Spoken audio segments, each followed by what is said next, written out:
Hello, hello, hello. It's Dr. Tamar Beckford with Your Curing Dogs. That's right. Where we help our busy professional women put their health and wellness first for at least 2 hours a month. Why? Because there's 730 hours in a month you can dedicate to yourselves. With our Your Curing Docs Who Cares podcast, we have doctors from all over the world. They stop by here. They leave their health and wellness info, their gems. Biggest part is they also leave their information so you can get in contact with them if you'd like to be a patient or a client of theirs. This time we are heading to the sunny states, California. Hey, yay. All right. So this wonderful doc, she is a graduate of Tel Aviv University. Then she did her training in radiology in Long Island. So all my Long Island people, hello, hello, hello. Yes, she did her training at Windsor University Hospital. Then she decides that after all this years of training, she really, really wants to help those who are philanthropic. Yeah, so she is the CEO and founder of the Physician Philanthropist, where she's providing education, she's providing coaching to physicians who would love to develop an effective philanthropic plan. She's doing that so that you can make this philanthropic plan provide impact to you personally, to your community, and worldwide. Let's welcome the philanthropic physician maker, Dr. Recha Bergstrom. Hello, Dr. Recha. How are you? Hi, I am good. And I'm just so excited to be here. And I love that introduction. Oh, no, it's all you. That's the wonderful part about it. I'm just letting you know how awesome you are. I love it, love it, love it. So, we are going to dig really, really, really deep into the physician philanthropist. But I want us to start at the beginning. What made you decide to go into medicine, Dr. Recha? Well, I think I was exposed to it when I was a kid. My dad is a doctor. He's a pathologist. So from when I was very young, he would actually bring me into the lab. And I remember looking at blood cells under the microscope and thinking that was really cool. And so I always had that kind of science bent and felt very comfortable in the hospital and around things like that. So then the path got a little bit curvy along the way, but in undergrad, I actually spent some time as a philosophy major. Which was, it was very interesting. But after a while, I've got to be honest, it kind of drove me crazy. And I went right back to science.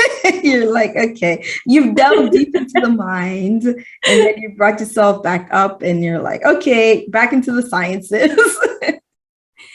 And then it was from there more of a natural progression of doing something with that really strong science background where I could help people and care for people and have a stable kind of career. Wonderful, wonderful. I love it. So, you're exposed as a kid, you're looking at cells through microscope. Oh, this is so cool. Daddy's bringing you to work, daddy-daughter time. Wonderful. You're comfortable around the hospital. And then you're like, I want to be a philosopher. You delve into that and then you're like, I need to go back to science. And you pull yourself back out. And then here you are, a wonderful, wonderful physician. But then you delve, while in med school, there are a lot of different paths to choose, but you chose radiology. So what made you decide to do radiology? That's a good question. And again, it wasn't very direct for me either. I tried, I was thinking about a lot of things. I know a lot of people go into medicine and they're like, clearly I'm going in, I'm going to be a pediatrician, or I'm definitely going in, I'm going to be doing emergency medicine or whatever it is. For me, I was a little bit all over the place and I thought a lot of different things were interesting. And radiology was kind of neat when I finally came to it because I felt like it kind of pulled a lot of things together. Because I needed to learn a lot about a lot of different fields. And I love that kind of problem solving aspect of it. I saw a little bit of everything. I saw pediatrics, I saw, emergency medicine, surgery, all of the kind of stuff. So it was a great way to kind of bring it all together for me. Oh, wonderful. So you got to be exposed to everything that brought your interest and really made that spark in your mind. And then you said radiology allows me to do all these things that I'm really interested in, all at the same time. Like, how cool is that? It's wonderful. So now, you've been doing radiology for a while, but you're also the physician philanthropist. You are the CEO of this wonderful, wonderful business. Like, where did it come from? What is it that made you say, you know what? I'm going to help these doctors who want to do philanthropic work.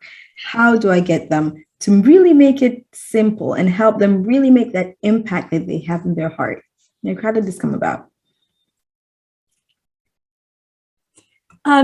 It took a while for it to kind of come together. I think that 2020 was a year of a lot of introspection for a lot of people, and it was definitely that for me. I spent a lot of time thinking about like my place in the world, what I wanted to make of it and what I want my legacy to be and things like that. So there was a lot of kind of soul searching that was going on for me.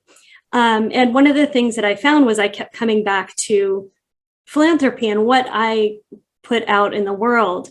I'm part of a couple of giving groups, giving circles.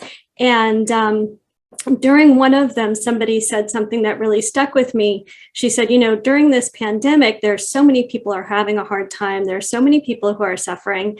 I want to help them. I'm actually in a position where I'm doing well and better than I have in the past financially. How can I give smarter? And that stuck with me as how can I give smarter? And then also part of this journey was in the EntreMD Business School, which is absolutely amazing. And a couple of things that our teacher at EntreMD, our mentor, Dr. Una, said stuck with me too. She said, money takes the shape of the people who have it. Absolutely.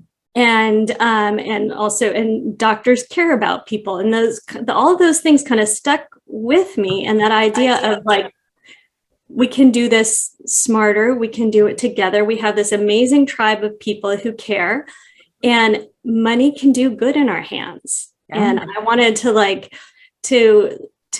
kind of make that available in an easy way because we are so maxed out.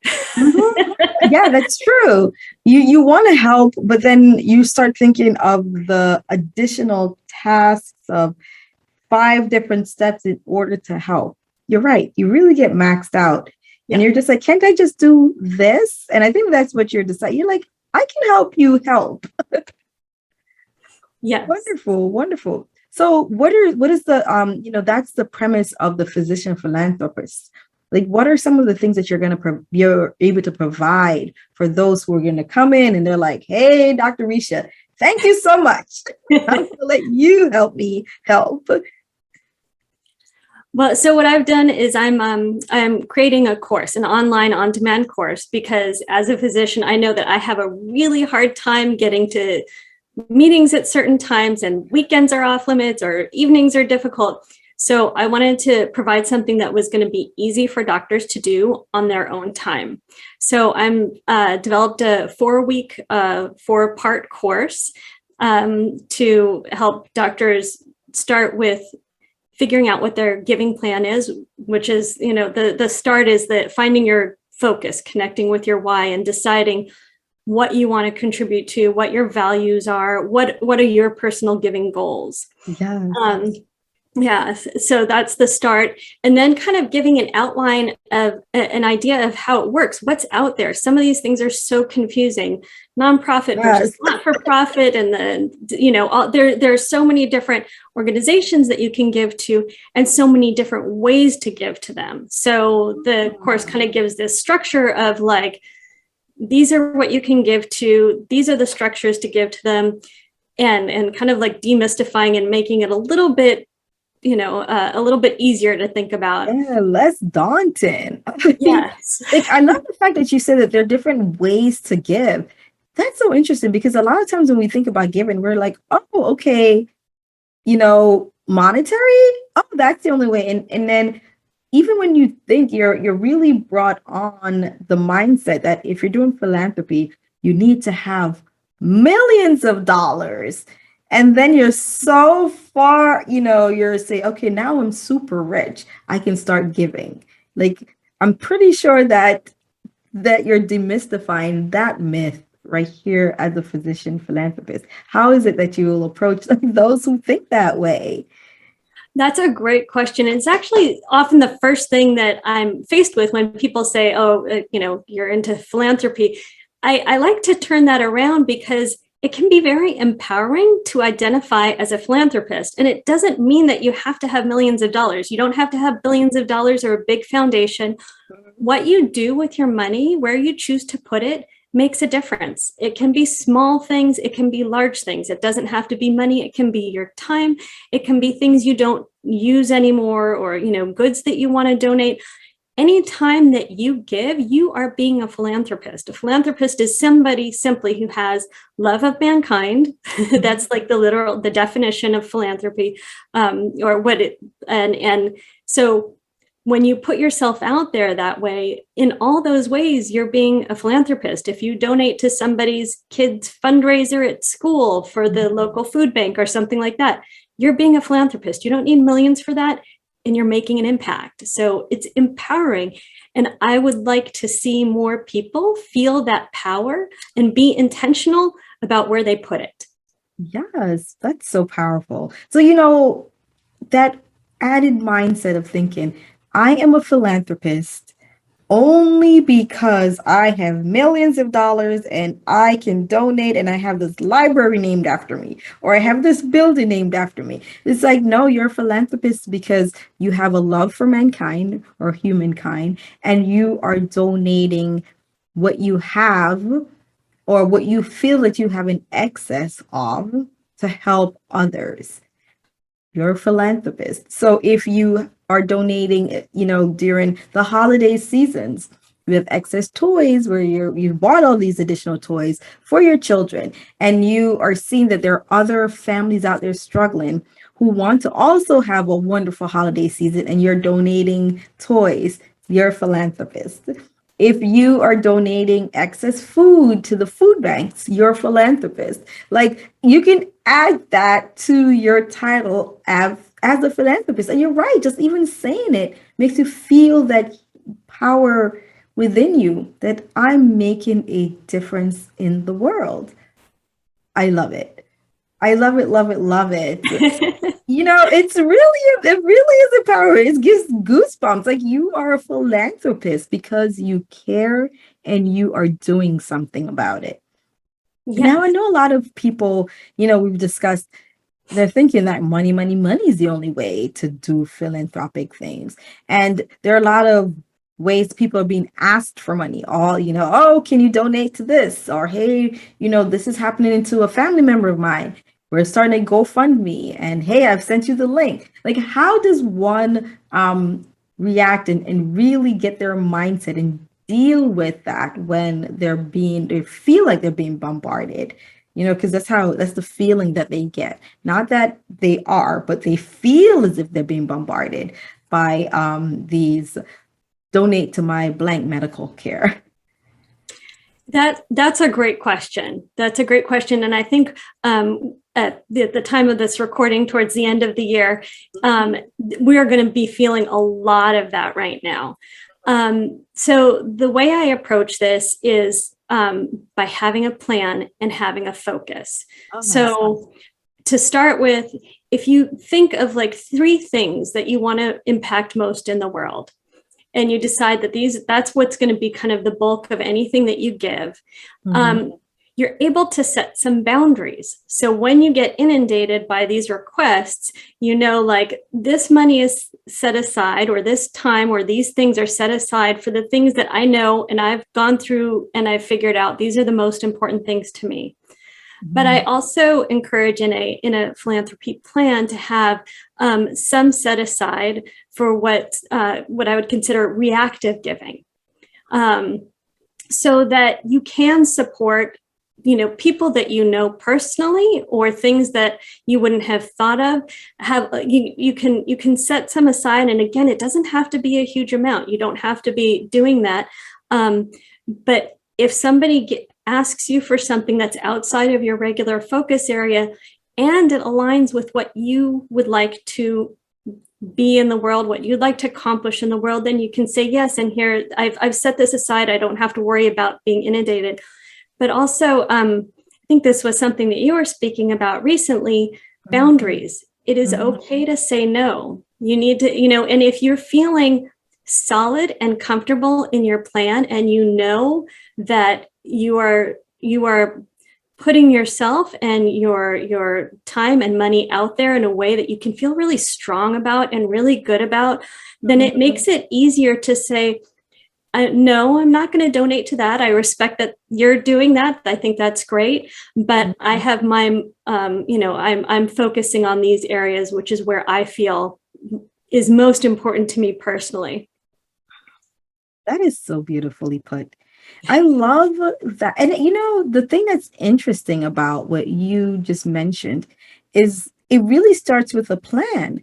And and also having, I love even planning to have some reactive money, because that's powerful.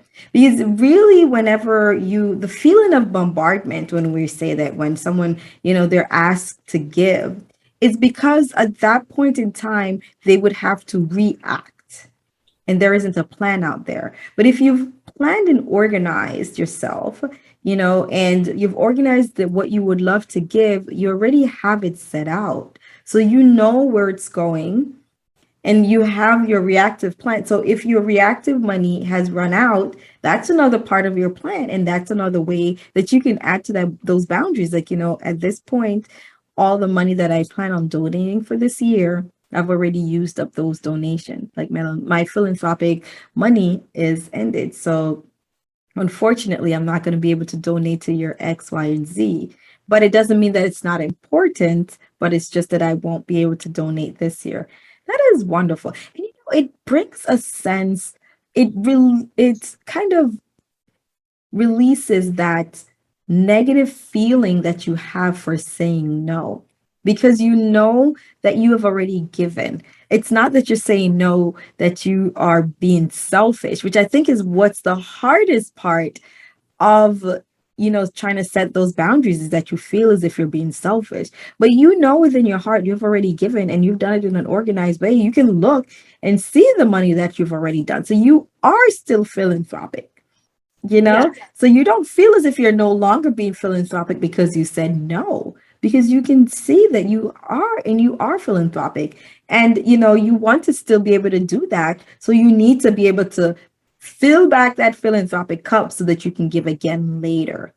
Yeah. That's a wonderful plan. And and I think that a great way to do that, like you said, that this recording, we're getting towards the end of the year. A great way to put together a great philanthropic plan, especially you're starting the new year, right? Organizing for this year. What are your thoughts on that? I'm getting so excited.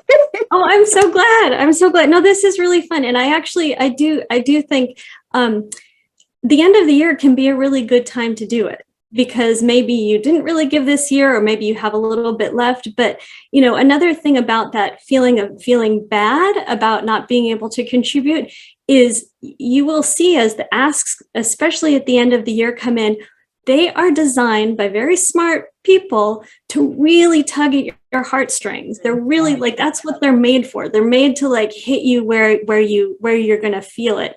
So, you can make a plan anytime, and you can make a plan that is as simple and as complex as you want. However, whatever suits you, whatever is going to work for you. So the end of the year, as you're thinking about it, and as you're getting all of these requests, you can say, okay, before I get all this, before all this hits my inbox or hits my mailbox, I am going to set up a plan so that if things come in and they are aligned with my intention of how I would like to give this year, great, I can do that.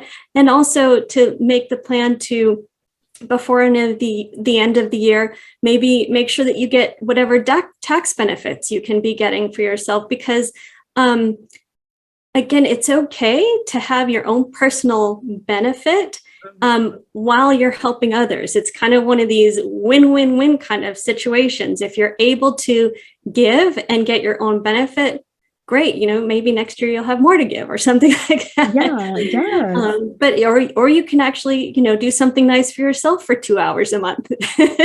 Right? Exactly with that. And that's the thing too. That I think it's important for those who are listening and thinking about doing philanthropic work. And if it's not something that's really a part of your family's familial style, I don't want to just say culture because I think it goes beyond that. It's just probably part of your familial style. Then it might be challenging for you when you start because you might have a lot of guilt trying to get that receipt for your tax write-off, feeling that if I'm getting a tax write-off for it, that means I haven't truly given. But no, like you said, it's important that it's okay for you to receive while you give. As long as you're giving with an open heart and a mind, and you're doing it because you want to better mankind, that is being philanthropic. You're trying to better mankind. So it's okay, and you do not have to feel guilty if you're getting a receipt and say, well, this will help with your tax write-off. I think that's important to point out to those who are new to giving. So, and you can still give silently and get your receipts silently. If you want to give loudly, you can do so, as long as you're doing it all within, from the heart and helping mankind. This is wonderful. I love this. I love philanthropy and I love a physician philanthropy. It's a new way of looking at things, but I think it makes sense because it really, as you mentioned, you take away all the disturbance and the emotional aspect of it, the emotional ordeal of feeling that I've just added another task to my never-ending list. You just made it, and then I love it because you're doing a program that you can say it is self-directed, right? So you're not having to worry about Thursdays at this time or Wednesdays at this time. It's self-directed and it's self-paced, and you can have a great impact by the end. Wonderful. Absolutely. Wow. So, we have delve into this, into self, the philosophy of helping and really being a philanthropist and what it is and what it means. But when you're doing all of this work, you're putting together the courses, you're a radiologist, you're a family person, you have so much going on. What do you do, Dr. Recha, for self-care? I've got to admit, I haven't been doing a good job of self-care recently. It's an ongoing process. That's the thing about self-care. Yes, it's a process. An ongoing process. But when I do, I've got to say, for me, like taking quiet time to myself and like being quiet and reading a good book, that's really special to me. But I also try to do small things as well if I can during the day, like I do meditate with an app. Because I'm not a meditator. My brain does not shut off for a second. So that actually helps. And I also seek out opportunities to laugh. Laughter and having some like fun really makes a difference to me. And I need to laugh at least a little bit every day. Otherwise, things just get too heavy. Absolutely. Well, if it's one thing I do love to laugh. So that helps. That's true. Laughter, they said, is definitely one of the aspects. They said it's the best medicine. We know it's one of the aspects of being a great doctor and being able to really be a great human being. To laugh, especially to laugh at oneself, is great. Because we do things that we thought was great, and then you have to look back and laugh like, wow, but you learn from it. Has a great impact on others, and then being able to really release all those positive emotions and hormones from laughter is a way to restore the day. I definitely do love laughter, so we have that in common. All righty, so all right, this is our fun question of the day. So, Dr. Recha, if you weren't a doctor, what would you be? That's it. It can be a really hard question. It can be. That's why I asked. So hard. I think I would be a writer. That's one of the things that, aside from getting into like medicine, I get into that flow. If I'm actually writing anything down, it's like that everything else disappears kind of thing. Wow. I think you are with my writers, you're probably my third writer. So we have a journalist, a travel journalist. That's Dr. Adam Harrison. So he likes to write. And then I had a Dr. Recha Bergstrom. She says at the end of her day, she writes and to release all of her stress. And then we have you now. Yes, Dr. Recha, who is also right. So we have 3 writers on our Your Caring Docs Who Cares at the time of this recording. Wonderful, wonderful, wonderful. So now you're having, a lot of people are listening. And they're like, okay, we've just explored philanthropy in a different way. I never thought about it like that. These people who want to explore and now add the title philanthropist to all the many things that they do, where can they find you? So they can find me. I have a website, thephysicianphilanthropist.com. And you can sign up there for the course. I also have a short free webinar to, just start getting an idea what it's about, see if it's right for you. I can also be found on social media at Physician Philanthropist on Instagram and Facebook. And I have a private physician Facebook group for Physician Philanthropists. Wonderful, wonderful. So physicianphilanthropist.com if you want to step into the world of philanthropic giving and add in the word philanthropist to your title. And like we said, there are many, many ways. You do not have to be the billionaire to do it. You can do it by having a plan set to do so. And it's okay if you get something in return. It is okay to have a positive return on this, even if it's monetary, but you'll definitely have a positive return from the heartwarming effect of giving. Yes. So thank you so much, Dr. Recha, for stopping by our Your Caring Docs Who Cares podcast. And for all of you out there listening, this will be available on all the social media platforms where you do listen to your podcast. It's on iTunes, it's on Spotify, it's on Google, and we'll also have it available on our YouTube. Yes, and we have our wonderful, wonderful Your Caring Docs Who Cares, and we have our wonderful Your Caring Society that's out there for all our busy professional women who'd like to put their health and wellness first for at least 2 hours a month. Our Your Caring Society is taking our members in. Yes, will help you to put yourself first, to achieve those goals. And I think that I might need to add this to part of our goals, how to achieve philanthropic goals. Yes, looking out there. Absolutely. This is definitely something that we need, for others to be aware of.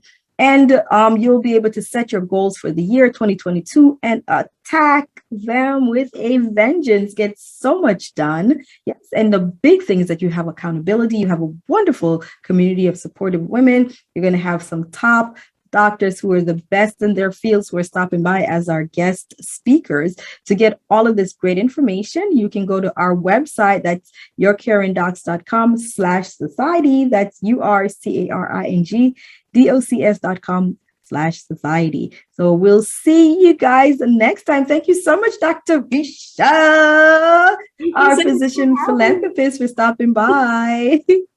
Thank you. It was so much fun. My pleasure. All righty, guys. You guys take care. Bye-bye.